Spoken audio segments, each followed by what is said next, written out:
Hi, welcome to Lelesdesigns. Today, I'm going to show you how to make this outfit for your baby alive doll. We'll start off with the leggings first, and then we'll work on the shirt. Now, if you're familiar with my channel, you already seen the same pattern in a dress. I just happened to shorten it up and thought it was adorable with the leggings. If you're new to this channel, then let me show you a few things. It crisscrosses in the back. And I put Velcro on the top so it's easy for the little ones to take off and on. And it does reverse, so you have a whole nother shirt. Just flip it around and Velcro it. So you get two for the price of one. This is really an easy pattern too. And there it is.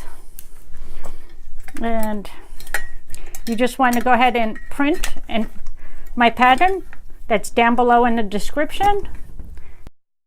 Before you cut your material, I want to go over a couple options. You are going to need knit material. What's great is you could use your kids' old leggings. If you don't have kids, your grandkids or your nieces, find out if they have any extras that they don't use anymore because they grow out of them so quick. And if not, then you could use an old tank top that you have or an old cami. That will work as well. And if not, sometimes I check Walmart, and in the kids department you'll find these great deals for $1. And I got these leggings. And just yesterday I was in the women's department and I found this cami for $1. I got the biggest size, 5XL, so I got the most material for $1. Can't beat it. What's great about the shirts, and the pants I should say, is the bottom will have a hem already done. As you can see in the white, I'll show you in the white so you can see it better. And see, that's really nicely done. And it's less work we have to do. And that is one of the reasons my pattern is telling you if you don't need a hem, you could just fold it on those lines. I would not cut it, just fold it on that line. And you just put it on the shirt this way and trace. If you should ever need a hem, then you have that piece of paper and it's not cut out. So, all right, put that aside. As you notice on the bottom of the leggings, they also have a nice hem already for you. So, nice feature. All right, let's get cutting the material out. Now that we got our pattern cut out, I want to go over the stitches you should use for your knit material. We don't want to use a straight stitch, and I'll show you why here shortly. I first want to tell you about this first one right on top, and this is called a reinforced stretch stitch. You can see it right here in the box. That's what it will look like on your sewing machine. I like this one the best because it's exactly what it says. It's reinforcing. It's strong. It holds up good. The second one is called a lightning bolt stitch or a knit stitch. It depends which book you're reading. And that's a really nice stitch as well. The third one I have is called a 3-step zigzag. It's a series of tiny straight stitches. And this is pretty nice as well. And I say try all 3 of these out on your material on a sample. This way you can see because every knit is different. And if you don't have any of these stitches on your machine and you just have a straight stitch or a zigzag, zigzag will work, but you want to set it to the smallest zigzag settings. All right, the other thing I want to state is for your sewing machine, you should have a ballpoint needle because that will work best with knit material. All right, let me just show you a little bit about this. As you can see, I'm going to stretch it, and that is holding up pretty nice. And the same with the zigzag stitch. I can pull on it, and that's why I like these 2 stitches. And this third one is good too. But your straight stitch will pop sometimes like that. And where this is not going to. See, I just pulled really hard on it. So that's why I say don't use a straight stitch, because sooner or later it's going to pop and then you're going to be disappointed with all the work you did. All right, let's put that aside. And we're going to start off with our center front. And you'll notice the back has a higher end to it.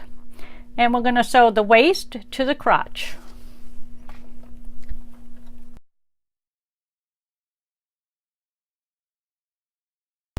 And I did leave a 1/4 seam allowance, so the seams can be 1/4 is what I gave you. And we're just going to fold this over, and you can do about a 1/2 inch. I already have one pin to try to rush this video along. And if you notice, we have to pin the legs on this one, and I'm going to show you the one that don't need it because it's already done. So if you can cut out this part, this is always nice. Less work. All right, let's get it through the sewing machine. We're going to sew the top piece here.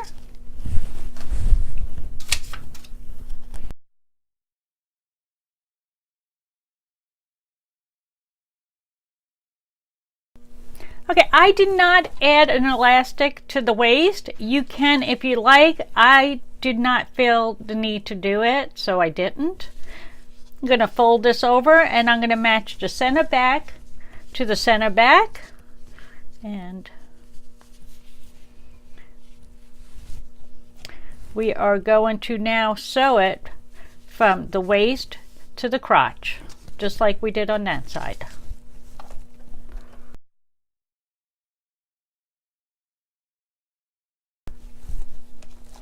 Now we'll open it up,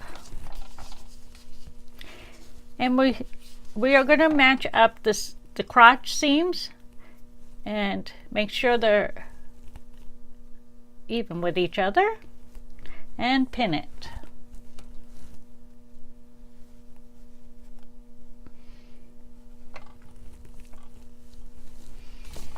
Like that. Whoops. All right. And then we can pin the rest of the leg on each side.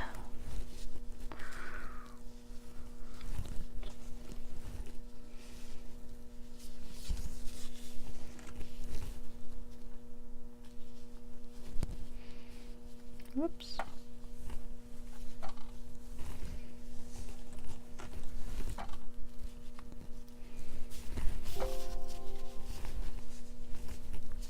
And now we're just going to sew right around that leg.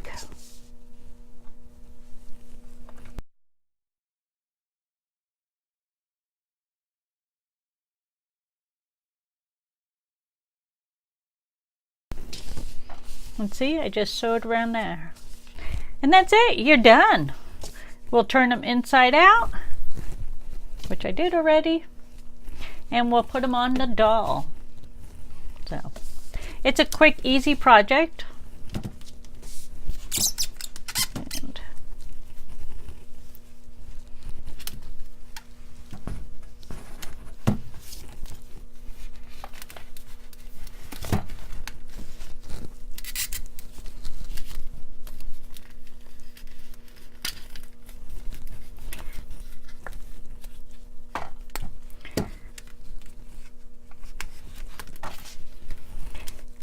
you can see how nice her leg is done the professional way because it was from the original Leggings.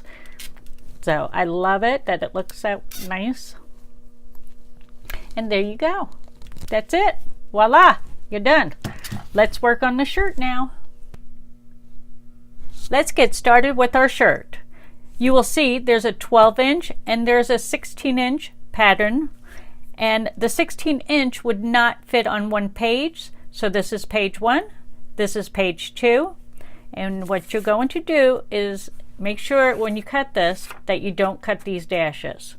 Lay page 1 on top of 2, and you're going to make 1 dash. And your arrow should match up. Tape it in the front, and then flip it over and tape it in the back. And I'll give you a close-up of how that looks with the arrows. And we'll put that aside. All right, now we're going to cut out 2 different fabrics. And once you have those cut out, we're going to open it up and we'll put right sides together.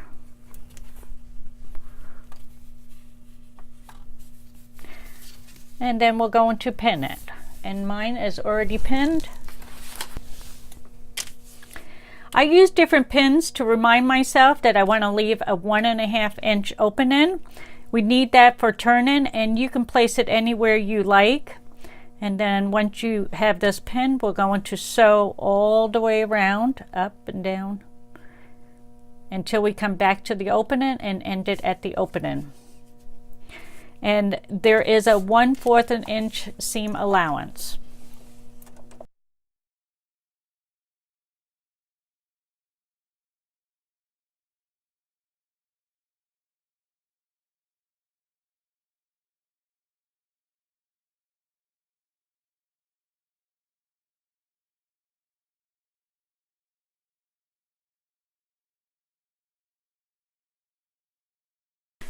All right, and see, I have all the way around. Not sure if you could see. And I left the opening. All right, and now we're just going to turn it.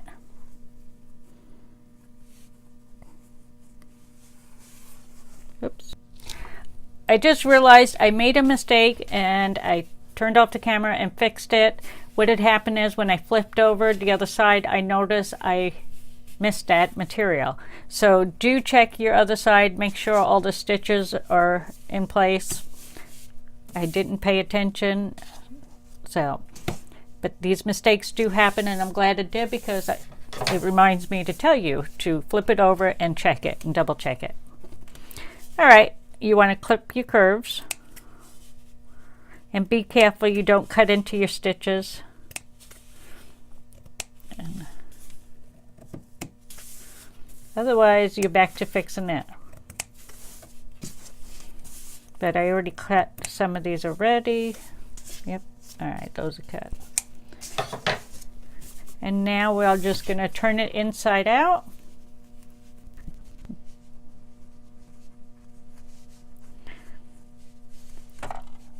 And getting this started is a pain. But once you get it, it'll go pretty smooth. And I use an old paintbrush. You can use anything you like. So I just start off with the one end and push it through the hole, the shoulder strap, and make sure you poke it through, that you got all those ends up, and then just flip it through. The straps are the hardest part to get started, but once you get it in there, you're good.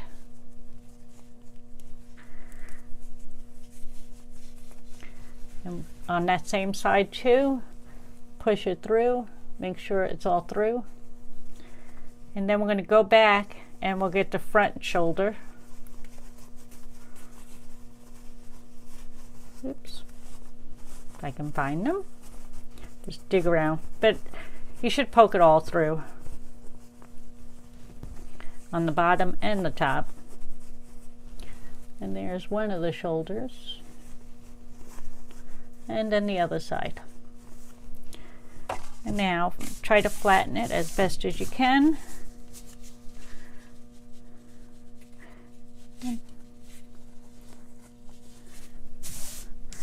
And now we're going to go take it to the ironing board and iron it flat, because it's best to do this part now.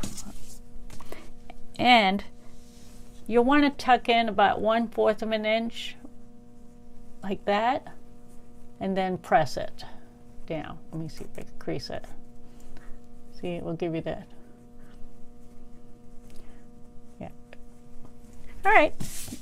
I have one already made, or I should say I have one already pressed. This one is pressed already, and I got my ends tucked in already. See, it's nice. Done. And now we're going to sew all the way around, up and down, and this way you'll catch that opening as well. And it will give a nice finishing look to it.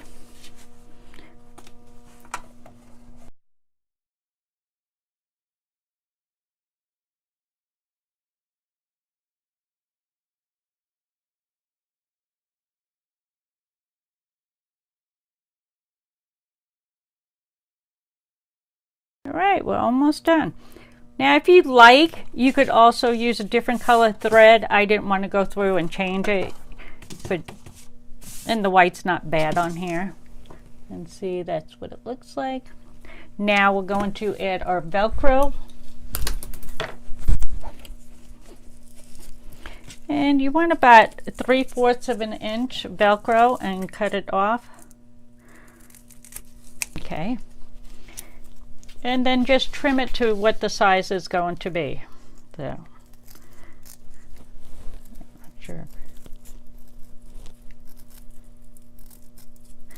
I do a little circle, like it's not the best cut, but that's okay. And that will work.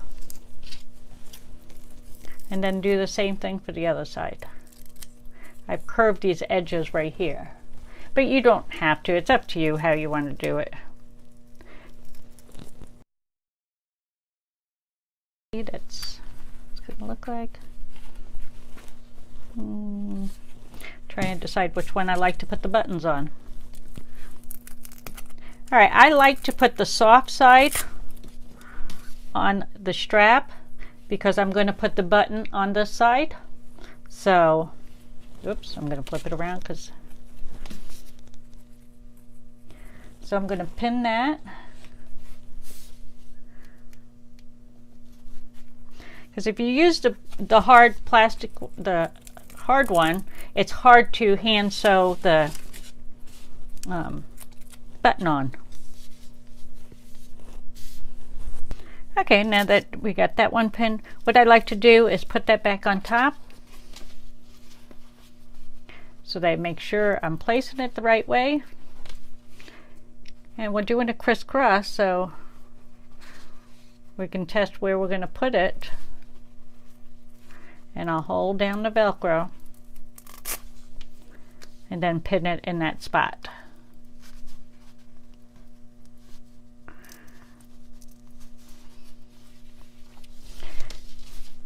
And I'll repeat the same step. Soft side goes on the strap.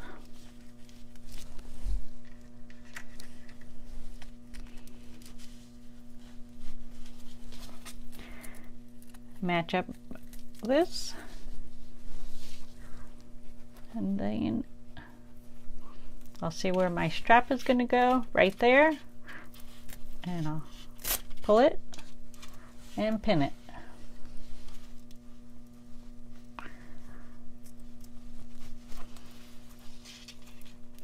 Now you can trim a little bit is what I will do because there's a little extra on that side. So tack it in really good if you like. Because you know how little ones are, they'll be pulling it on and off with that Velcro.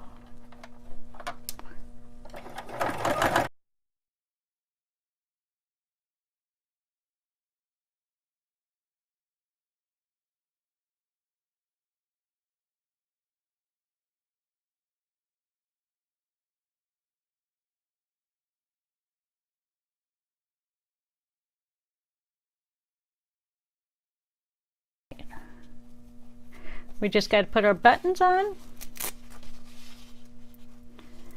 And I usually like to close this and find out where I want to place them. Oops.